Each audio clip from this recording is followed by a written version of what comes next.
Hello friends, I am Rajiv and welcome to MET। आज हमारे MCC circuit jet का जो ट्रेनिंग हो रहा है उसका सेकेंड डे है। तो पहले ट्रेनिंग में हमने देखा था पहले डे में कि हम सिम्बॉल्स के बारे में देखे थे, कौन कौन से सिम्बॉल्स हम इलेक्ट्रिकली यूज़ करेंगे इस ट्रेनिंग में। ठीक है, तो आज हम देखेंगे कि सिंगल लाइन डायग्राम। आज हम एक MCC पैनल का सिंगल लाइन डायग्राम देखेंगे जिसमें इनकमर रहेगा, DOL सप्लाई रहेगा, स्टार डेल्टा फीडर रहेगा और डीजल इंजन पंप भी रहेगा। ठीक है, तो उस सब देखने से पहले हम उसका एक डिस्क्रिप्शन देख लेते हैं कि हमें क्या क्या फीचर्स हमारे MCC पैनल में देना पड़ेगा। ठीक है, तो चलिए उसको देखने के बाद हम इस ट्रेनिंग को शुरू करते हैं। और फ्रेंड्स, यहाँ पर कुछ बैकग्राउंड नॉइज़ भी आने वाला है। ठीक है, तो मैं उसके लिए पहले ही आप लोगों से माफ़ी मांग लेता हूँ। और मैं इसको वाइट बोर्ड में नहीं कर सका, मैं इसको पेन पे और पेपर पे करना पड़ा, तो इसके लिए भी मैं पहले आप लोगों से माफ़ी मांग लेता हूँ। तो चलिए इस वीडियो को शुरू करते हैं।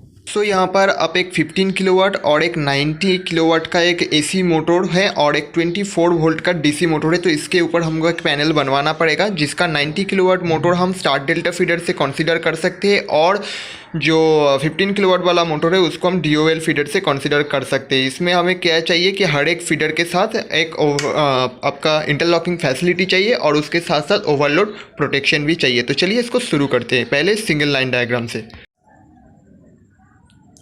सो आप लोग यहाँ पर देख सकते हैं कि यहाँ पर जैसे 3 मोटर दिया हुआ है। ठीक है, अब ये जैसे ही आप ये जानते हैं कि ये 3 जो मोटर है ये 3 अलग अलग मोटर है, वैसे ही एक पैनल के अंदर इन तीनों मोटर को स्टार्ट करने के लिए जो फीडर होगा, जो स्टार्टर होगा, वो भी 3 अलग अलग होगा। ठीक है, अब जैसे कि आपने क्वेश्चन पे दिखा है कि जैसे उधर दिया हुआ था कि सारे मोटर एक दूसरे के साथ इंटरकनेक्टेड है। ठीक है, इंटरलॉकिंग के मदद से ये सब अब एक साथ कनेक्टेड है। अब इंटरलॉकिंग का मदद से क्या होगा, देखिए, जब ये जो पैनल है हमारे, ये पंप सबसे छोटा वाला पंप है। ठीक है, ये पंप जब रनिंग होगा तब ये पंप ऑफ रहेगा, ये पंप भी ऑफ रहेगा। लेकिन जब प्रेशर एकदम डाउन हो जाएगा, ठीक है, जब ये पंप काम नहीं कर पाएगा तब ये पंप ऑटोमेटिकली ऑफ हो जाएगा। ये वाला पंप जो है ये पंप स्टार्ट हो जाएगा। ठीक है, ये आप देख सकते हैं कि समझ लीजिए जॉकी पंप है, तो जॉकी पंप ऑटोमेटिकली स्टॉप हो जाएगा और ये जो पंप है ये पंप ऑटोमेटिकली स्टार्ट हो जाएगा। ठीक है, अब जब इस पंप को भी मतलब ये पंप भी सही मतलब इससे भी ज़्यादा पावर की ज़रूरत होगा तब ये भी ऑटोमेटिकली ये ऑफ हो जाएगा और जाके ये वाला जो पंप है ये पंप स्टार्ट हो जाएगा, मतलब ये या फिर ये मोटर स्टार्ट हो जाएगा। ठीक है, तो इस तरीके का एक इंटरलॉकिंग होगा जो जब ये चलेगा। ठीक है, ये वाला जो DC मोटर ये है ये चलेगा 24 वोल्ट DC मोटर। ठीक है, ये जब चलेगा तब ये 2 बंद रहेंगे। ठीक है, तो इसी तरीके का इंटरलॉकिंग होगा। लेकिन यहाँ पर हम क्या दिखाएंगे कि यहाँ पर हम एक सिंगल लाइन डायग्राम दिखाएंगे। अब जब हम सिंगल लाइन डायग्राम दिखाते हैं तो सिंगल लाइन डायग्राम में हम इंटरलॉकिंग नहीं दिखा रहेंगे। ठीक है, इसके जब हम कंट्रोल डायग्राम देखेंगे तब इसका अलग से पावर सर्किट होगा, कंट्रोल सर्किट होगा, तब जाके हम अलग अलग करके इंटरलॉकिंग देखेंगे। ठीक है, लेकिन अब इसमें सिर्फ हम यहाँ पर क्या देखेंगे कि यहाँ पर सिंगल लाइन डायग्राम देखेंगे। ओके, अब एक चीज़ देखिए, यहाँ पर आप लोग 3 मोटर देख पा रहे हैं। ठीक है, अब 3 मोटर में अलग अलग फीडर है।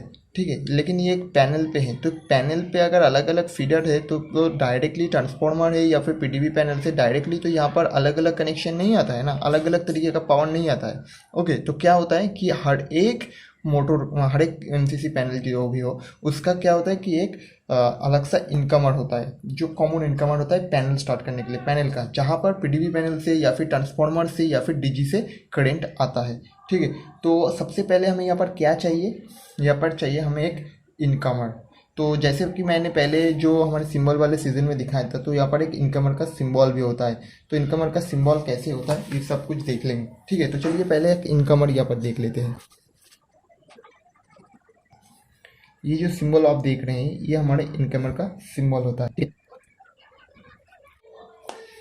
अब लोग यहाँ पर एक चीज़ देखिए कि यहाँ पर हमने क्या किया, यहाँ पर हमने एक इनकमर का एक लाइन दिया है। ठीक है, तो सबसे पहले आप ये सोचिए, ये जो नीचे वाला जो ये सिंबल है ये इनकमिंग का सिंबल है। इसका मतलब क्या होता है कि यहाँ पर इनकमर आ रहा है, इनकमिंग सप्लाई आ रहा है। ठीक है, अब ये इनकमिंग सप्लाई, ये सारे जो मोटर है ये मोटर, ठीक है, ये सब मोटर, ये सब 3 फेज मोटर है। ठीक है, तो इनको लिए क्या चाहिए, हमें 3 फेज सप्लाई चाहिए।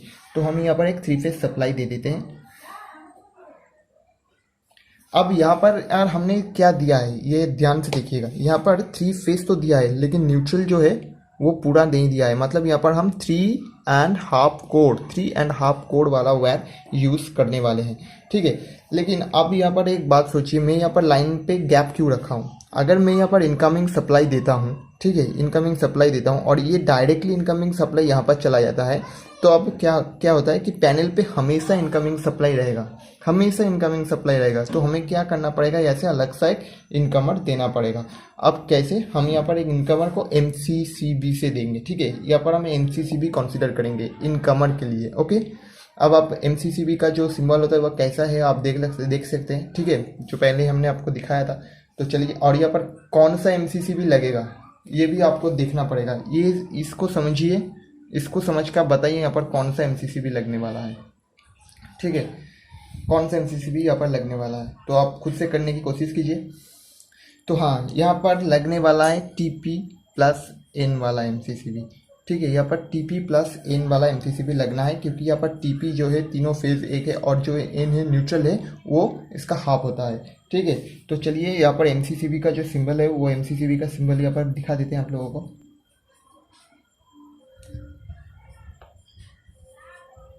तो ये रहा हमारा MCCB का सिंबल, ठीक है। तो ऐसे ही हमारा MCCB होता है। तो ये हमारा MCCB का सिंबल हो गया। अब देखिए क्या हुआ, ये MCCB का सिंबल है और ये है TP+N वाला MCCB। क्या है, TP+N वाला MCCB, ओके। तो अब हम क्या करेंगे, ठीक है, MCCB हो गया। अब ध्यान से देखिए, इनकमिंग सप्लाई आ रहा है, इनकमिंग डायरेक्ट कहाँ पे आ रहा है, MCCB से आ रहा है। MCCB से इनकमिंग किधर पे जा रहा है, यहाँ पर। ये हमारा क्या है एक्चुअली, ये हमारा 3 फेज वाला बसबार है, ठीक है। तो यहाँ पर बसबार पे हमारे इनकमिंग आ रहा है। अब जब भी पैनल पे इनकमिंग आ गया, तब हमें क्या देखना पड़ेगा। सबसे पहले हम क्या देखते हैं पैनल पे, उसका वोल्टेज सही है और उसका एम्पेयर सही है या नहीं है, ठीक है। तो सबसे पहले हम क्या करेंगे, उसकी वोल्टेज और उसके एम्पेयर सही है या फिर नहीं है हम देखेंगे। तो सबसे पहले हमें वोल्टेज देखना है, ठीक है। तो वोल्टेज देखने के लिए हमें क्या चाहिए, VSS और वोल्ट मीटर। तो सबसे पहले कनेक्शन कहाँ पे जाता है, ये भी एक देखने वाला चीज़ है। सबसे पहले कनेक्शन कहाँ पे जाता है, सबसे पहले कनेक्शन VSS पे जाता है, वोल्ट मीटर सिलेक्टर स्विच। उसके बाद कनेक्शन जाता है वोल्ट मीटर पे, ठीक है। तो चलिए, VSS पे कनेक्शन सबसे पहले हम VSS पे, लेकिन वोल्ट मीटर पे कनेक्शन देने से पहले हम यहाँ पर एक MCB ज्वाइन करते हैं। क्यों हम MCB दे रहे हैं उसके बारे में हम बात करते हैं। देखिए, यहाँ पर हमने क्या किया, हमने एक MCB को दे दिया, ठीक है। उससे हम क्या करेंगे, सीधे जाके ये हमारा VSS हो गया, ठीक है। VSS, ये हमारा VSS हो गया, जो वोल्ट मीटर सिलेक्टर स्विच कहलाता है, ठीक है। वोल्ट मीटर सिलेक्टर स्विच कहलाता है। अब VSS से हम किस पे कनेक्शन दे रहे हैं, VSS से हम कनेक्शन दे रहे हैं हमारे वोल्ट मीटर पे, ठीक है। ये हमारा वोल्ट मीटर हो गया। तो हम VSS से कनेक्शन दे रहे हैं हमारे वोल्ट मीटर पे। तो ध्यान से देखिएगा, ये हमारा VSS हो गया, VSS से कनेक्शन हम दे रहे हैं वोल्ट मीटर पे। अब आप देखिए कि हमारे जो रेड, येलो और ब्लू जो लैंप होता है, मतलब ये तो 3 फेज लाइन है, ठीक है। यहाँ पर जो लाइन जा रहा है ये 3 फेज लाइन जा रहा है, लेकिन हमारे तीनों फेज सही तरह से आ रहा है या नहीं आ रहा है, उसका जो इंडिकेटिंग लैंप होता है, रेड, येलो और ब्लू, तो उस और रेड, येलो, ब्लू भी हम इधर दिखाना पड़ता है हमें। तो वो हम किधर से दिखाते हैं, यहाँ से। यहाँ पर देखिए, यहाँ पर हम एक लैंप दिखा देते हैं। लैंप का सिंबल ये, मैंने इसलिए बोला कि सिंबल आपको ध्यान से रखना पड़ता है, ठीक है। अब यहाँ पर आप देख सकते हैं कि यहाँ पर रेड, येलो और ब्लू वाला सिंबल आ गया, मतलब ये रेड, येलो, ब्लू वाला। और हर एक, अब देखिए ये जो MCB है ना, ये MCB हर एक लैंप पे लगेगा, ठीक है। हर एक लैंप के लिए अलग अलग सा एक एक करके MCB लगेगा, ठीक है। तो ये सिंगल लाइन डायग्राम में डिटेल्स में दिखाने की ज़रूरत नहीं है, क्या क्या डिवाइस लग रहा है, कैसे लग रहा है, यही सिर्फ दिखाना है, ठीक है। तो ये हो गया हमारा वोल्ट मीटर वाला काम। अब वोल्ट मीटर के बाद हम क्या देखेंगे कि हमारे CT से कनेक्शन है, मतलब है एमीटर। अब एमीटर कनेक्शन करने के लिए क्या ज़रूरत है, एमीटर को कनेक्शन करने के लिए हमें ज़रूरत है CT का। तो हमें यहाँ पर एक CT कंसीडर करना पड़ेगा। अब CT का सिंबल कैसा है ये तो आप लोग जानते ही हैं, ठीक है। तो यहाँ पर हमने एक CT को कंसीडर कर दिया, ये हमारा हो गया CT, करंट ट्रांसफार्मर, ओके। अब करंट ट्रांसफार्मर से किधर कनेक्शन जाएगा, सोचिए। जैसे वोल्ट मीटर से VSS पे आता है, वैसे ही करंट ट्रांसफार्मर से सबसे पहले जो कनेक्शन है वो कनेक्शन जाएगा आपके ASS, मतलब एमीटर सिलेक्टर स्विच पे, ठीक है। कनेक्शन कहाँ पर जाएगा, एमीटर सिलेक्टर स्विच ASS पे, ठीक है।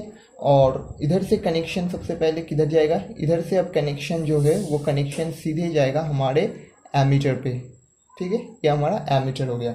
तो कनेक्शन किधर जाता है, हमारा एमीटर पे। तो ये बेसिक सा फंडा है हमारे सिर्फ इनकमिंग का, ठीक है। ये सिर्फ बेसिक सा फंडा है हमारा इनकमिंग का, जो हमारा इनकमिंग पार्ट है। तो आप देख सकते हैं सबसे पहले किधर आता है, डायरेक्टली एमसीसीबी पे आता है कनेक्शन। अब जब एमसीसीबी ऑन करेंगे तब साथ ही साथ आपको वोल्टेज शो करेगा, उसके साथ साथ कितना एमीटर मतलब एम्पेयर है, इसका करंट क्या है वो भी शो कर देगा। और आपका फेज का जो इंडिकेशन है, आपका तीनों फेज सही चल रहा है क्या नहीं, इसका जो इंडिकेशन है ये तीनों लैंप आपको दिखा देगा। तो ये गया सिर्फ आपका इनकमर पार्ट, ठीक है। ये इनकमर पार्ट का एक सिंगल लाइन डायग्राम है, ठीक है।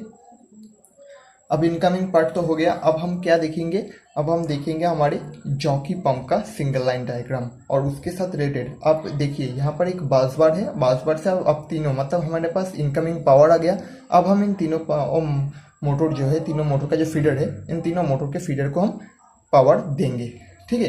तो इस तरीके से हम करेंगे। तो सबसे पहले आप लोग खुद से जॉकी पंप को करने की, जॉकी पंप या फिर डीओएल फीडर है ये, ठीक है। 15 किलोवाट ये डीओएल फीडर है, ठीक है। आप ध्यान से देखिएगा, ये डॉल फीडर है। तो ये डीओएल फीडर है, इसका कनेक्शन करने की कोशिश कीजिए। सो फ्रेंड्स, आप लोग खुद से डीओएल फीडर को करने की कोशिश कीजिए। तो हम नेक्स्ट पार्ट में, सिंगल लाइन के नेक्स्ट पार्ट में, पार्ट 2 में हम डीओएल फीडर के सिंगल लाइन डायग्राम कैसे किया जाता है एमसीसी पैनल में, उसके ऊपर डिटेल्स में वीडियो देखेंगे। अगर ये वीडियो आप लोगों को अच्छा लगा तो प्लीज़ इस वीडियो को ज़्यादा से ज़्यादा शेयर कर दीजिए और वीडियो को लाइक कर दीजिए, और नए हैं तो हमारे चैनल को सब्सक्राइब कर लीजिए। तो चलिए आज के लिए इतना ही।